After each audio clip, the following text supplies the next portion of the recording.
حضرت انس رضی اللہ تعالیٰ عنہ سے روایت ہے کہ رسول اکرم صلی اللہ علیہ وآلہ وسلم نے فرمایا، جن کا کوئی آدمی وفات پا جاتا ہے اور وہ اس کی طرف سے صدقہ کرتے ہیں تو اس صدقہ کو حضرت جبریل علیہ السلام نوری طباقوں میں ڈال کر لے جاتے ہیں اور قبر کے کنارے کھڑے ہو کر فرماتے ہیں کہ اے گہری قبر کے مکیں، یہ تیرے اہل عیال کی طرف سے ہدیہ آیا ہے، اس کو قبول کر۔ تو میت خوش ہو جاتا ہے اور خوشی مناتا ہے اور اس کے ہمسائے غمزدہ ہوتے ہیں کہ ان کی طرف کوئی ہدیہ نہیں بھیجا گیا۔ حضرت ابو قلابہ رضی اللہ تعالیٰ عنہ فرماتے ہیں کہ میں نے خواب میں دیکھا کہ قبریں پھٹ گئیں اور مردے نکل کر قبروں کے کنارے بیٹھ گئے اور ان کے آگے نوری طبق رکھے ہوئے ہیں،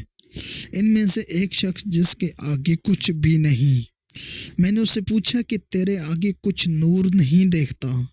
تو اس نے کہا، ان کی اولاد و احباب ہیں جو ان کے لیے صدقہ کرتے ہیں، وہ صدقہ نور بن کر بطور ہدیہ ان تک پہنچتا ہے۔ میرا ایک بدکار لڑکا ہے، وہ نہ ہی میرے لیے دعا کرتا ہے اور نہ ہی صدقہ کرتا ہے، اس لیے میرے لیے کوئی نور نہیں ہے اور اپنے ہمساؤں سے شرمندہ رہتا ہوں۔ جب حضرت ابو قلابہ بیدار ہوئے تو اس کے بیٹے کو بلایا اور جو کچھ دیکھا اس کو بتلایا۔ لڑکے نے کہا کہ میں آپ کے ہاتھ پر توبہ کرتا ہوں کہ آئندہ میں گناہوں سے باز رہوں۔ عبادت میں مشغول ہو گیا اور اپنے والد کے حق میں دعا اور صدقہ کرنا شروع کر دیا۔ حضرت ابو قلابہ رضی اللہ تعالیٰ عنہ نے خواب میں دیکھا کہ اس شخص کے سامنے سورج سے زیادہ روشن نور موجود ہے اور دوسرے ساتھیوں کے نور سے زیادہ ہے۔ عاصی بن وائل جو ایک کافر تھا، مرتے وقت وصیت کی کہ میری طرف سے 100 غلام آزاد کیے جائیں، تو اس کے بیٹے ہشام رضی اللہ تعالیٰ عنہ نے 50 غلام آزاد کیے اور اس کے بیٹے عمر رضی اللہ تعالیٰ عنہ نے 50 باقی غلاموں کے آزاد کرنے کا ارادہ فرمایا۔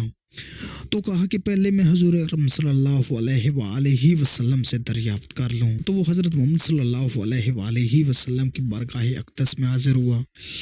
اور عرض کیا، یا رسول اللہ صلی اللہ علیہ وآلہ وسلم، بے شک میرے والد نے وصیت کی ہے کہ اس کی طرف سے 100 غلام آزاد کیے جائیں۔ تو ہشام نے اس کی طرف سے 50 غلام آزاد کر دیے اور 50 باقی رہ گئے ہیں، میں اس کی طرف سے آزاد کر سکتا ہوں؟ تو سرکار دو عالم صلی اللہ علیہ وآلہ وسلم نے فرمایا، اگر وہ مسلمان ہوتا اور تم اس کی طرف سے غلام آزاد کر دیتے، صدقہ دیتے یا حج کرتے تو اس کو پہنچتا،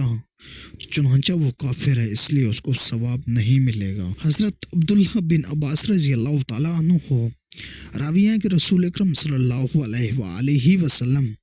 قبرستان کے پاس سے گزرے اور ان کی طرف متوجہ ہو کر فرمایا، اے قبروں والے، تم پر سلام ہو،